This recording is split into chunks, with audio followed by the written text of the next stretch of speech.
Welcome to another episode of the Dental Insiders with your hosts, Matthew Petchel and Michael Dunn. The Dental Insiders is a podcast for dentists, dental team members, and industry professionals. And our guest today is Travis Rodgers from DrDDS.com. Welcome, Travis.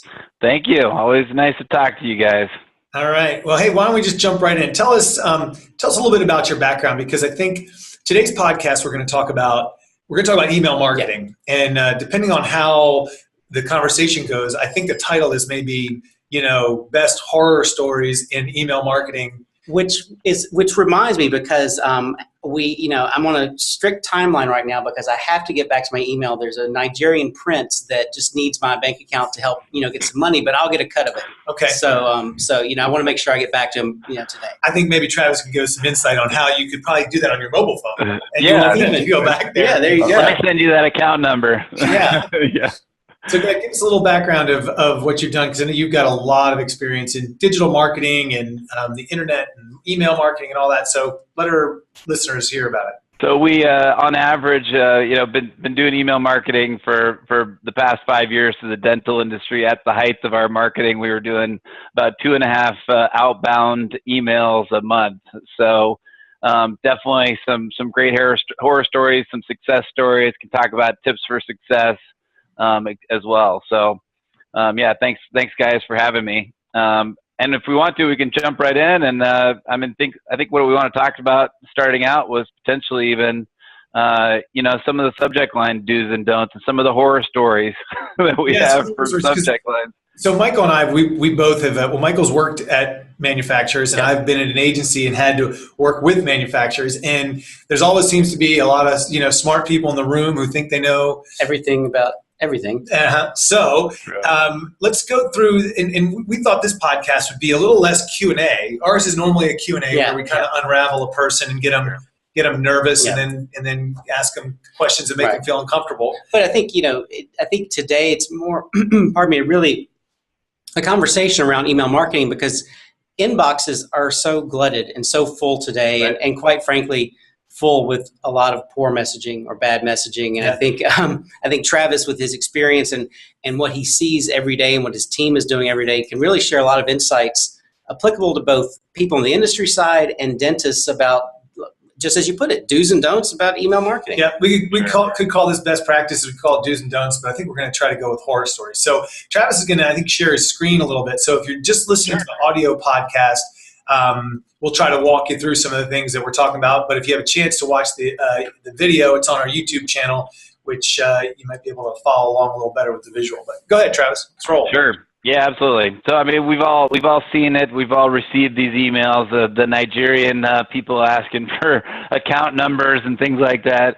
The important thing is, no matter what you're doing, you got to keep it short. So again, lots of horror stories of people that want to basically put an entire email in their subject line, and no one wants to read that. No one wants to receive those.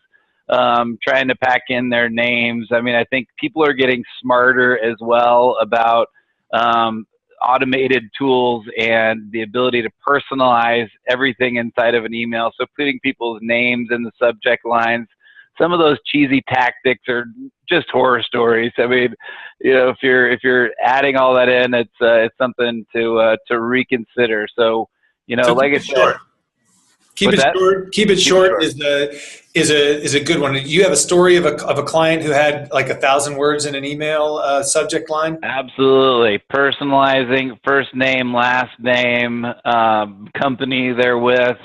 The other part of keeping it short is you're less likely to get blocked by spam. So one of the number one things that these spam engines are looking at is the actual subject line. So suggest to not only keep it short, but do a ton of testing on those subject lines. Another suggestion is asking an open-ended question. So, again, the balance between being too cheesy and being, a relevant question. So understanding your target audience, understanding whether they actually would have that question or would have an answer to that question. We've had some horror stories where some of our customers have just asked completely unrelated questions, or they've given away random, unrelated products to the dental industry. So keeping everything you're doing related to the industry, related to your audience, etc. So would a good example of that be, so if I had a laser company, which I don't, Right. but I could. you should. Yeah, that's can't be that hard. It's just nano wavelengths, right? Yeah. So like if I had a laser company, would a good subject line be, "Are you ready for your next laser?" Or is that too alluring to? Or is that too close-ended? No. Yeah, That's no, I'm that's not. a little salesy, but yeah, I mean that's a potential. So what You know, would be good? Like, did you know lasers are awesome? laser yourself. You ever been lasered? Yeah, yeah. It depends on what the target audience is, but for the dental industry, you know, keeping it simple, and a lot of people these days are focusing on how they're being ranked by the dental advisor, or you know, everyone is or do you want the top ranked laser in the world, in the universe? You know, these bold statements, and everybody's on these different websites. Everybody's got 5 stars on all these websites. It's all who you pay off. So let's keep it relevant to who they are. And you know, some of the best ones that we've seen are actually want more patients. Right. You know, keep it simple, or want to fill your schedule. Right. You know, so those are the 2 things that we see the most. Is dentists want to, you know, finance things better. They want to fill the chairs, or they want to be more efficient. So. Okay. But in the end, it comes down to additional revenue. So, you know, something related to that. You know, it's sort of like going back to the concept of got milk or you know, got beef, right? Or got milk. So, you know, keeping it simple, keeping it catchy, but also keeping it relevant. So, you know, oftentimes we receive the emails. There's unfortunately so many internet fishers out there, people that are actually fishing to get links that aren't actually relevant to the content. So no matter what you do, you always want to include your company name. A lot of times people, though, when they do that, they'll actually put a link to their URL. So if you do a www dot inside of an actual email, and you will actually get caught by the spam filters and considered a fisher. So when you put your website in, put the actual words, our website or website, with the link embedded in that. That's a huge one for people. You can't put those www links in there, otherwise you're going to get caught by those spam filters. And that pretty much paid for the podcast right there. All right, there you go. Yeah. So anyway, include your company name. You know, you want to build trust, you want to build brand recognition, etc. I don't have a lot of great horror stories there. Normally people want to have their company name in their email. That's who they are marketing, right? But has anybody ever approached you about putting a different name, just to whether it was a competitor's name or a different company, to try to get recognition that way? Yeah, so one of our customers, the DrDDS, is the largest website design company in the dental industry. They do ongoing marketing with us, and they have multiple brand names, which they don't include the actual name that they market on their marketing booths and what they're really known for in the industry, which I think is a huge mistake, and I've tried to guide them down a different path. But you know, use the name, not just maybe you're known for the product name. So you got to include the product name. Think about what you're known for in the industry, why they want to click on this, why they're going to trust you. They already trust you, or they know you, because, you know, we found as we're building out new marketing campaigns for various dental vendors in particular, that those products and companies that already have name recognition, those are the ones that immediately get the impact. I mean, we did some marketing last year for a company that we actually helped them through the full life cycle, where we actually recorded the calls, which is always interesting to record calls.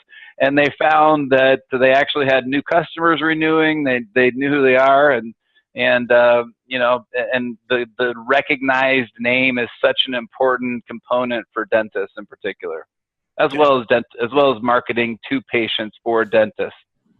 And so on the recording the calls part, is that something that you, it's not really part of email marketing. It's a much deeper kind of marketing tactic. Yeah, Is that something that you see as a trend that's growing? Because I know that there are definitely. services out there that do like a ROI, kind of a marketing ROI campaign, but I know it's really expensive on a monthly basis, expensive comparatively.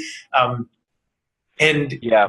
but the results I've always found to be fascinating because they listen to the calls and then they can tell where did the lead come from, Mm-hmm. who answered the phone at the front desk, did she do a good job of answering the questions, did it turn in, and then you can track that customer Right. all the way through the end. And if that customer turns out to be let's say a high paying, a good customer that stays around and buy, does good services with you, then we can tie it back to all we gotta do is look back in the report, and they came in through that postcard that we did, which we weren't sure if that postcard ever brought anybody in, but turns out that postcard Really worked. So now we can stop paying Travis for email marketing because this is the postcard that works. Yeah, no, exactly. It's for me, and it's really defining what drives the revenue. I mean, so it's full for us. It's the full life cycle of the sale. So we get more customers based on the revenue that they bring in. So we help them through the full sales funnel process as well. So not just the blasting. And there's a lot of testing and things like that. That's a longer conversation. How important is testing? You mentioned testing a few times. Twice now. And I would guess the majority of our listeners they understand testing. I think we all understand testing. It's kind of like Theoretically, I think everybody's for people get it and understand it. But how does whether I'm a dentist emailing to my patient base or to whatever database I use, or if I'm a manufacturer, what are the mechanics involved? How do I go about testing my subject lines? Yeah, everyone should be doing testing. I mean, I suggest it comes down to laziness, honestly. You got a lot of lazy people that want to just send one blast out. They want to only build one, and they don't want to test multiple. Testing multiple subject lines is easy. Testing different content is harder because basically you have to go through and rebuild the content, what have you. So test both is the answer. I mean, there's tools out there. Any email tool should be able to do it well. If they're not, then give me a call. I'll let you guys know which ones are that will work better for you. Cool. So, and when you say there are these testing tools, is it giving you a projection or an estimation of, for instance, of which subject line would be would work better, or are you actually sending them out to samples of a database? So both actually. A typical testing process and delivery for us, we send potentially 4 different tests out to the same database. And if you're using the right tools, you can actually test them all out. And the one that has the best delivery to the small audience at the beginning actually auto sends to the entire audience. Okay. So yeah, there's and then there's also a ton of other tests and spam tests and bulk email checkers and things like that. One of the biggest things that people don't do that they should do is make sure the emails are good emails and clean out the bad emails and that type of thing. So yeah, and make sure links work. Yeah, I've seen those too, where an email goes out and then the link doesn't work. It's how did that happen? Testing. Yeah, I've seen where company has had an email and it looks like they're trying to link to a landing page, and they didn't realize that you actually have to have the landing page. You just can't put .com/something and expect that it's going to work unless you have something on that page. Right. I'm curious. I use Gmail. I know that a lot of people use Gmail. And any tips that you have for how do you get your email to land in my inbox and not the promotions tab? So it didn't go to spam, but it went to promotions. And I don't know about you, but I don't regularly check my promotions tab. No, not as often. Yeah, again, that comes back to, in some of the tools we use, there's some robust tools like Email on Acid and Bulk Email Checker and some of these tools that are out there. There's a ton of tools, and happy to follow up and send you guys a list of tools that are out there to ensure that. But that's how we do it. There's no way. I mean, a lot of it, it's both an art and a science. I mean, as I've mentioned, we send upwards of, not anymore, but in the past, we sent upwards of 2.5 million emails a month. And a big part of it is actually the warm-up process of the messages too, as well. So what we do now is, again, it takes patience and it takes consistency, but the way you get it delivered into your Gmail inbox is warming it up to a smaller audience of Gmail folks, and then sending it out in larger chunks. And so kind of that having patience. You don't have to spray and pray and blast it out to, 200,000 people at one time. That's how it goes into the promotion. What you do is you take a methodical process of sending it to 300 the first day, 600 the next day, and keep doubling it until you get to the numbers that you need. And that message has been warmed up to that audience. So when, the spam filters look at it, said, oh, I've seen it a few places, but not 1,000 times today. Right. Okay, cool. All right. What else you got? Focus on the benefits, keep it simple, a lot of bullet points. In the dental industry as a whole, I mean, dental vendors and dentists as a whole are just very used to getting things for free. And dental vendors hate giving stuff away for free, but right. I have convinced almost all of my customers that, you want leads. I know you may think that somebody gets free stuff, that they're going to be a low quality customer. That's not true. You want leads. You want a warm body to either click on that email or pick up the phone and call you. And then it's your job to convert them to a higher paying customer, right? Right. So the dental industry as a precedent has been it's been set that dentists get stuff for free. Again, I've recorded calls. I've listened to them with my customers. I've tracked everything. And one of our customers, Hunza Dental, they sent out an initial email, nothing for free, and then they did a free instrument, simple, inexpensive for them, and they got about a 50x return on that marketing asset. So it was. Wow. It was unfortunately or fortunately, you got to give stuff away to free. Dentists get upset if they don't. Promotions work. Yeah, they work so well. Gmail decided to segregate them. Yeah, to call that a tab inside their program. Yeah. All right. So I know we talked about that. Filter language. I mean, exclamation points. Again, don't make it cheesy, but make it catchy. That's the key. And So if you're talking about, you just said dentists like to receive things for free, but I know, sometimes in a subject line, free is a bad word as I look through my Gmail promotions tab and spam folder. So I guess that's the art part, right? Is you've got to get across the point that there's something for free if they take an action, but you just don't want to blurt out. Well, you just spell free. It's PHREE. Yeah. There you go. Just like fat, huh? This is a fat promotion. No, but yeah, you definitely there's words. I've definitely spent a lot of time in the thesaurus with my customers on how you use different words, and again, good tools and good experience kind of lends you to free and anything financial typically gets blocked. So don't do that. Yep. Any kind of sales language as a whole. I mean, that brings us to the next point there. And then also, deceptive subject lines, keep it specific to what you actually do. Keep it, again, interesting, but no all caps either. That got popular for a while, and urgent and exclamation, stay away from that stuff. No one wants to, you lose trust in your audience, especially since I just told you as one of the first things, you want to put your company name on it. You got to be proud of it as well. So shouting at your customer probably doesn't work. No. Well, it depends. Some people are into that.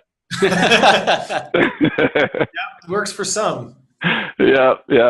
Have a different conversation with my wife about that, but that's beside the point. So well, good stuff. Is this white paper available on your website if people want to download it? Yeah, it sure is. Okay, so your website's DrDDS.com, right? Yep, DrDDS.com. Got it. So maybe we should send an email to our listeners with all caps in the subject, free free white paper. Free DDS, I think is what it is. Yeah, exactly. Click here now. Click here now, www.DrDDS.com. Yeah, we're going to put the Henry Schein logo on the top, too, just to be even more deceptive. Buy now. Yeah. Buy now. Yeah, let's do it. All right. Free. Yeah, we have a couple other white papers for you as well. But, yep, that's a good start. Very cool. So what is, we got to wrap it up because we're hitting our limit. We try to keep these nice and brief so people can listen to them in the shower. But what is number one best practice for successful email marketing? Maybe not necessarily as tactical and granular as the subject line or the whatever, but like what does everybody just need to just get with it and get to year 2016? Email marketing has changed in the last 2 years, in the last 5 years for sure. Yep. What's the best tip? There are a couple things there. Number one is be patient. To take it through the proper steps of testing, of, ABC testing, of analyzing it. Give it to your children, see if they can make sense of it. Give it to your wife and see if it catches her eye. It's got to be catchy as well. So again, be consistent is another one. So I would say consistently sending over a period of time, not just small audiences, but we found it's about the third time that you send the email that you really get the return that you were expecting on the first email. So, it's hard to convince people if it doesn't get you the return on the first one, but it takes 3 times. And as we know, marketing, it's really 9 touches. So if a company doesn't know who you are, then you really need to probably send 9 before you're going to get that customer you're looking for. Right. So patience and consistency. Good advice. Well, I think our listener showers are over. That's right. I didn't realize that we were in the shower with so many people. I'm certain we probably are. Okay, well, that wraps up another episode of the Dental Insiders Podcast. Please share this with your colleagues and friends. And we want to thank again Travis Rodgers for his insight and the fun dialogue on email marketing. It's important. It doesn't seem like it's going away, and we just all have to keep learning how to get better at it. So we thank you for your insight. All right. Thanks, guys.